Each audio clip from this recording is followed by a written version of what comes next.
하나님 말씀 시편 89편 20절로 29절까지 말씀입니다.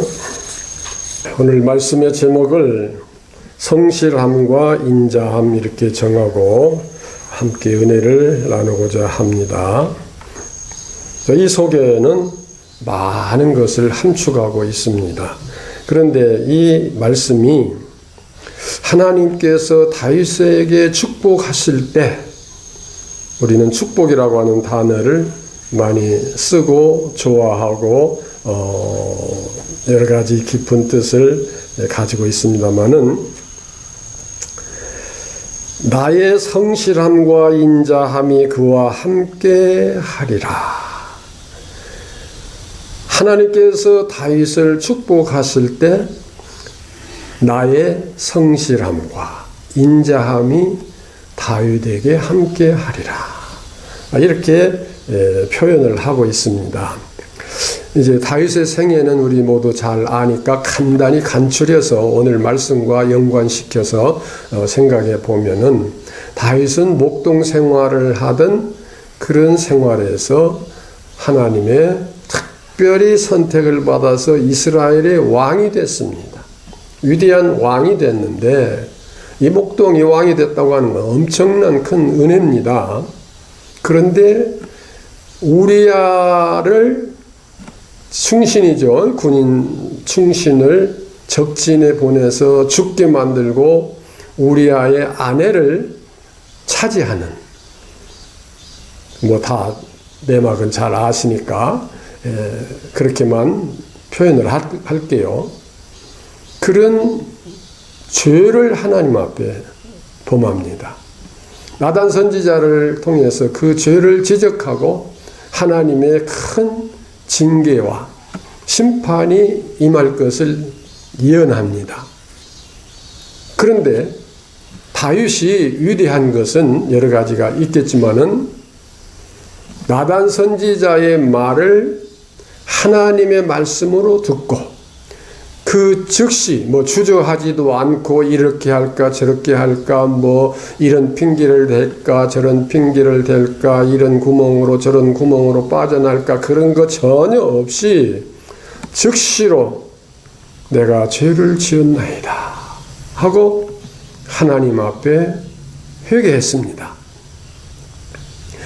그럴 때 나단 선지자는 그 자리에서 즉시로, 그러니까 선지자는 임의로 말을 하는 게 아니거든요. 위로부터 주시는 하나님의 계시의 말씀에 의해서 선포하는 건데 그 즉시로 선포했다고 하는 것은 하나님께서 다윗의 그 회개하는 회개를 들으셨다고 하는 것은 진심이었다는 것. 정말 그 중심 속에 진심으로 회개했다는 것을 인정하셨다는 증명이 됩니다. 다시 말하면 다윗이 회개 기도하고 며칠 지나고 또 기도하고 또 이렇게 하고 하니까 하나님께서 우리 인간적 표현으로 어쩔 수 없이 그 기도를 들어줘야겠다. 그런 식이 아니라 즉시로 엎드려 기도하며 회개할 때의 그 중심을 하나님은 아신다 이 말이에요. 그렇기 때문에 시간 지체할 것 없이 선지자, 나단 선지자에게 즉시 말씀을 하십니다. 하나님께서 그 죄를 다 용서하시고 이제 그에게 큰 은혜를 베푸신다는 말씀이죠. 그런데 이제 사도행전에서 표현되기는 이새의 아들 다윗을 만나니 내 마음에 합한 자라 내 뜻을 다 이루리라. 자, 다윗이 우리아의 아내를 범죄한 것이 하나님 마음에 합한 것이 아니었죠. 무엇이 합한 거였겠어요?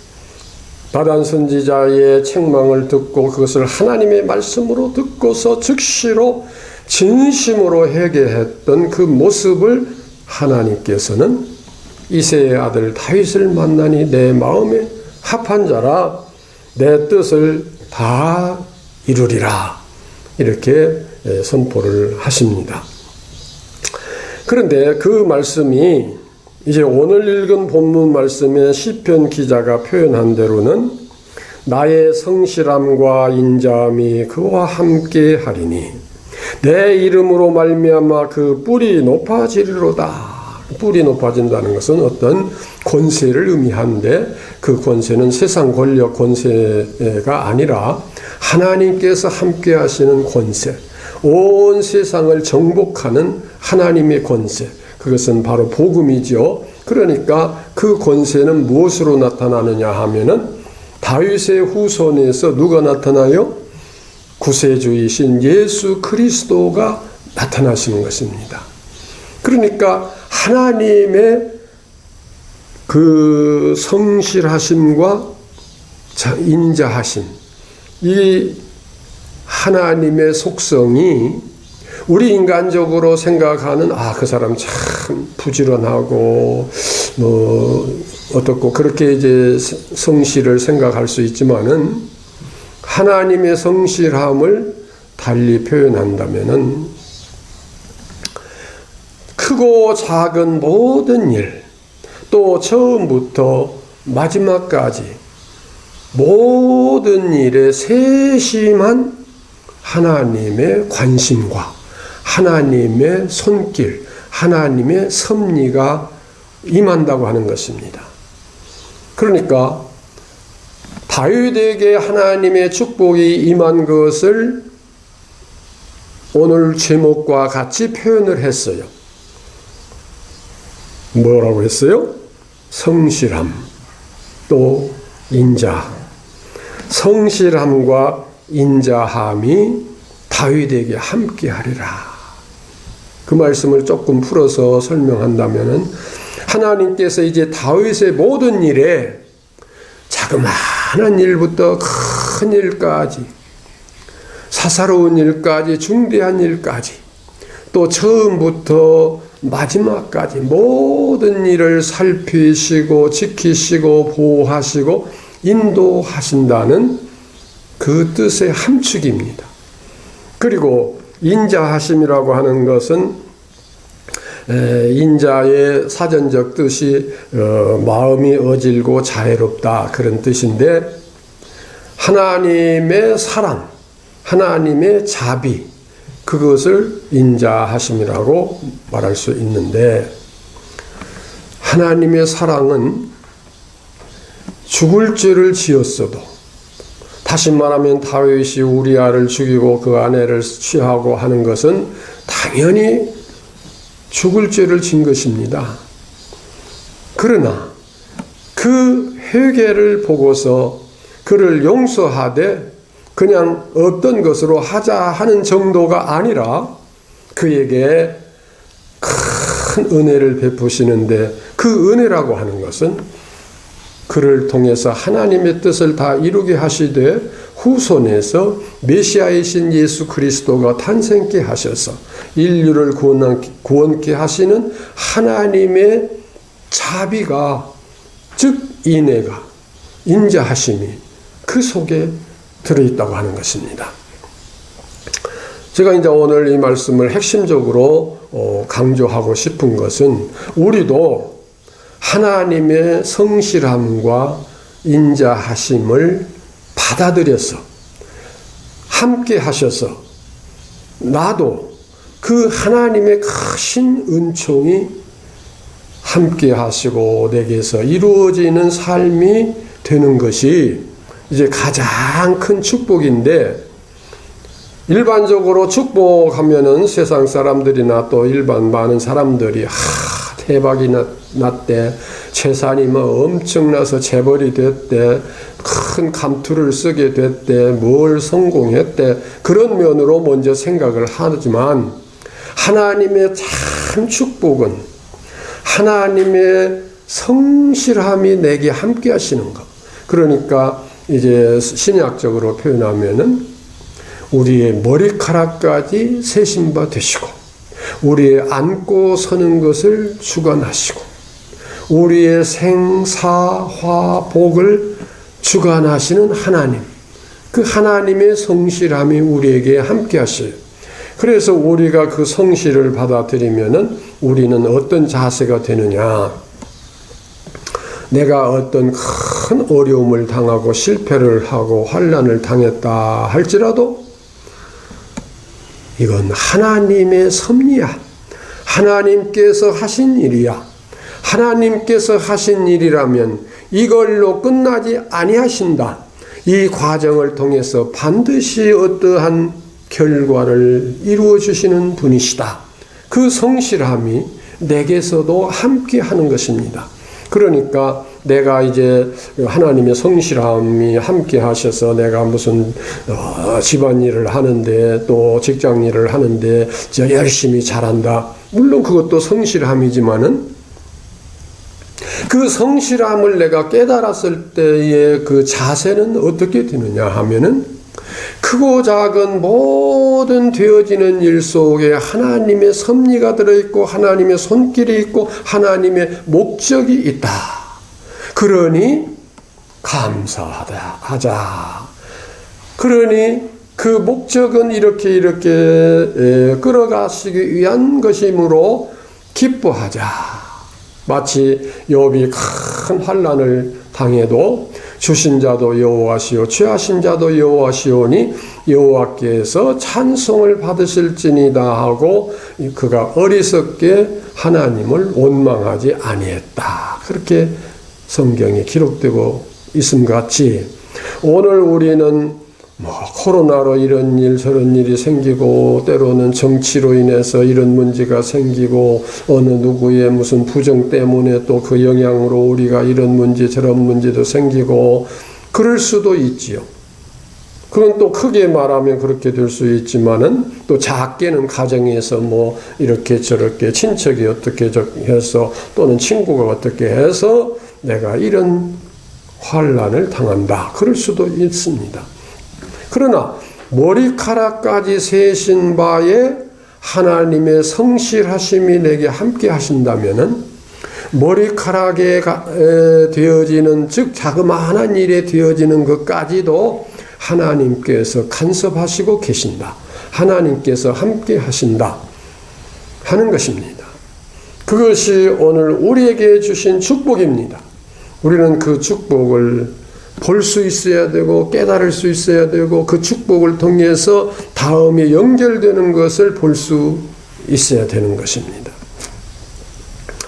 다윗에게 하나님의 성실하심과 다윗에게 하나님의 인자하심이 임할 때에 다윗을 통해서 큰 역사를 이루어 가셨습니다. 그러므로 오늘 우리가 이 말씀을 읽을 때에 오늘 제목 중심으로 깨달을 것은 비록 내가 하나님의 큰 은혜를 저버리고 순간적인 감정과 순간적인 욕정과 순간적인 욕심 이러한 문제로 인해서 범죄했을지라도 하나님의 말씀이 내게 주어질 때 그 말씀은 내가 기도하다가도 주어질 수 있고 성경을 읽다가도 주어질 수 있고 설교를 듣다가 예배를 드리다가도 하나님의 말씀이 내게 이 죄를 지적하고 계시는구나 깨달을 수 있어요. 그것이 이제 하나님의 말씀을 듣는 것인데 그때 즉시로 하나님 앞에 엎드릴 수 있는 자세로 육체적으로 허리를 엎드린다는 것보다도 내 중심이 하나님 앞에 엎드려 주여 죄인입니다. 죄와 허물을 사하여 주옵소서. 이것이 하나님께서 보실 때 진실한 회개라면 하나님은 다윗에게 베풀던 그 은혜를 오늘 우리에게도 베풉니다. 그러나 이제 이렇게 표현을 한번 해보겠습니다. 아이들이 뭔가 잘못을 해서 부모가 회초리를 들고 이놈 종아리 걷어 하니까 그때 막 빌면서 엄마 잘못했어요, 아빠 잘못했어요 하고 빈 것은 목적이 어디가 있어요? 회초리 안 맞으려고 하는데 목적이 있는 것입니다. 진심으로 내가 엄마 아빠 말씀을 순종하지 않고 잘못을 저질렀습니다. 제가 잘못했습니다. 그런 마음보다는 회초리가 무섭거든요.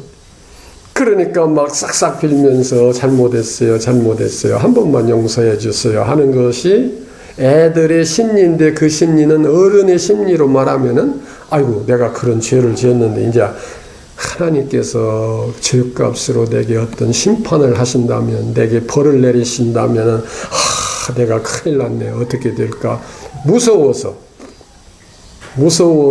비는 회개하는 그런 회개가 아니라 하나님의 말씀을 듣고 즉시로 하나님 앞에 무릎 꿇어 엎드려 기도할 수 있는 회개. 제가 그전에 이런 표현도 했습니다. 어떤 사람이 새 차를 샀는데 그 새 차가 토요일 날 나왔어요. 늦게서. 그런데 새 차를 샀으니 가지고 시운전하고 어디 놀러 가고 싶지 않겠어요? 그러면 주일날이 이제 새 차를 사고 첫날인데 주일날 교회 안 가고 그 차를 몰고 어디 들로 산으로 지방으로 가게 되면은 어떻게 될까요? 자칫 잘못하면 사고가 나서 큰 어려움을 당할 수도 있겠다. 그러니까 그걸 좀 절제하고 교회 가서 예배 먼저 드리고 가야지. 믿음 있는 것 같지요. 그러나 무엇 때문에 지금 예배 드리러 왔어요? 사고 안 당하려고. 그러니까 누구를 위해서? 자기를 위해서. 그러니까 그런 식의 예배, 그런 식의 믿음, 그런 식의 기도가 아니라 죽어도 주를 위하여 살아도 주를 위하여 죽으나 사나 우리가 다 주의 것이로라 하는 자세로서의 예배, 그런 자세로서의 회개, 그러한 자세로서 하나님을 찬양하고 경외하는 그 찬양. 근데 요즘 찬양은 참 이상합니다. 네.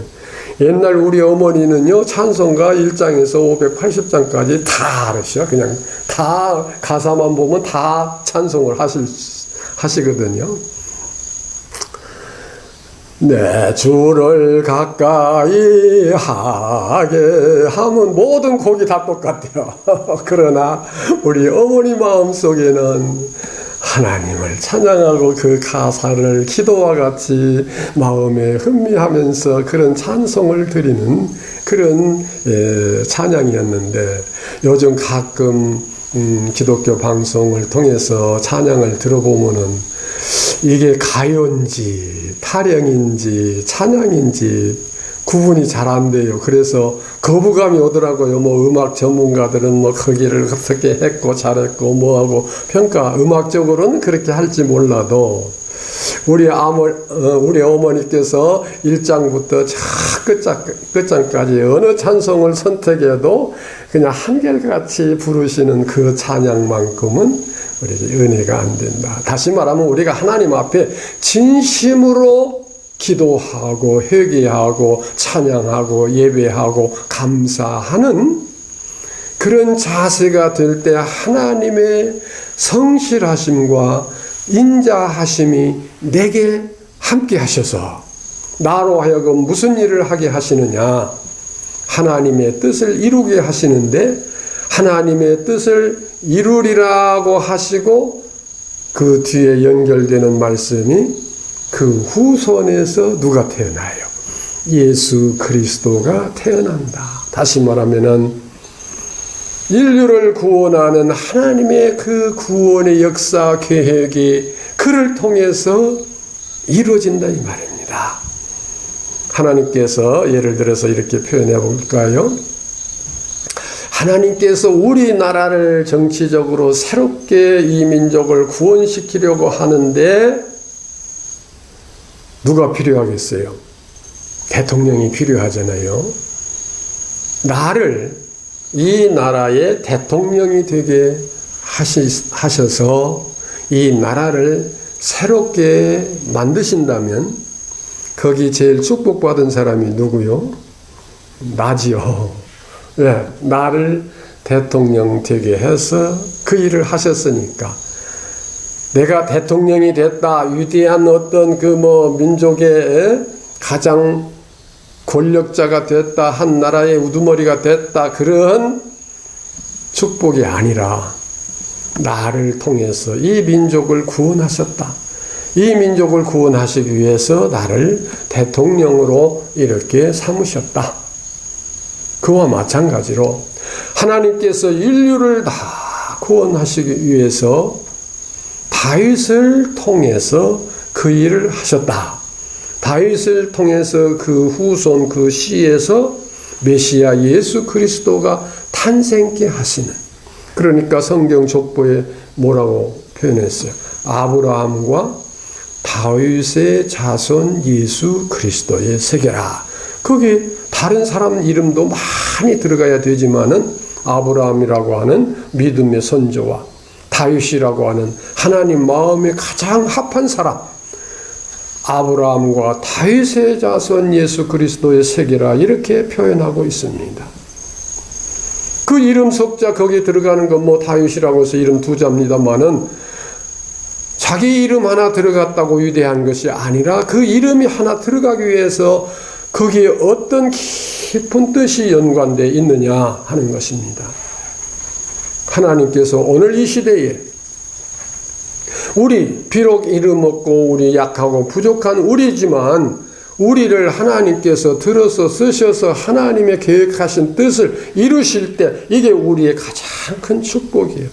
그것이 내가 대통령이 됐다, 무슨 사장이 됐다, 재벌의 회장이 됐다, 그래서 큰 축복을 받아서 그 많은 축복을 주어서 내가 크게 일했다, 그게 아니라 어떤 모양으로 쓸 줄은 모르나 결론은 나를 통해서 또는 우리를 통해서 하나님의 뜻인 구원의 역사를 이루어 가실 때 내가 거기에 큰 축복을 받은 것이라고 하는 것입니다. 그러면 하나님의 구원의 역사를 이루어가는 것이 달리 표현하면은 선교죠.